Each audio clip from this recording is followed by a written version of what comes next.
শ্রীমান ভগবান দাস, শ্রীমান ভগবান সেলসম্যান রাজা হোশিয়ারি। এনো তুমি এটা খেয়ে নাও। এখনো পর্যন্ত আমার প্রমোশনটা আটকে গিয়েছে, আটকাবার কারণও আপনি। Wish you happy rest in peace sir. Bhagwan Das, sir অত জোরে চেঁচাবেন না, তাহলে সত্যি সত্যি আপনাকে আমরা সবাই হারাবো। ক্ষমা করবেন স্যার, আমি যা করেছি সব আমার সভ্যতা ভদ্রতার বিরুদ্ধে গিয়ে করেছি, কিন্তু তার পিছনে একটা সলিড কারণ ছিল। একটা জলজ্যান্ত মানুষকে মেরে ফেলার পেছনে কি সলিড কারণ আছে? আপনি নিচে পবনের গালে যে চটটা মেরেছেন স্যার, সেটা মেরে কিন্তু ঠিক করেননি। মানে কাকের বডি? স্যার আপনি কাকের বডি হাতে নিয়ে ঘুরছেন, কোনো মানত আছে বুঝি? সেই মুহূর্তে আপনি আমার চোখে, আমার চেতনায় মৃত হয়ে গিয়েছেন, মৃত হয়ে গিয়েছেন, মৃত হয়ে গিয়েছেন, মৃত হয়ে গিয়েছেন।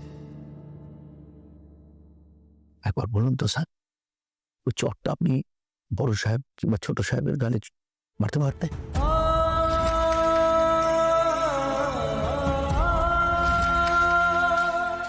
পারতেন না স্যার।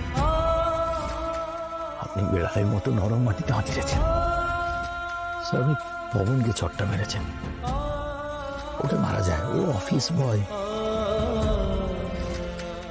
যাদের মনে কারোর জন্য মানবিকতা নেই, তাদের নাম যদি স্যার ভোটার লিস্টেও থাকে না, ভোটার লিস্টেও থাকে না, তো তারা মৃত স্যার।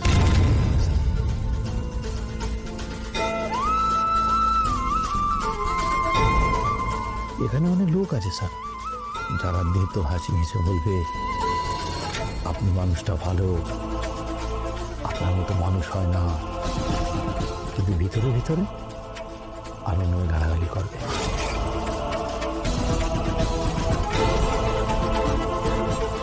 সুবীর, হ্যাঁ আমি কি কিছু ভুল বললাম?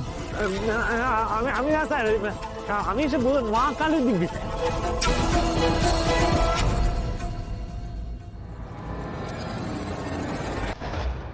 স্যার সবার কাছে ভালোবাসা প্রশংসা পেতে গেলে না স্যার আপনাকে মরতে হবে।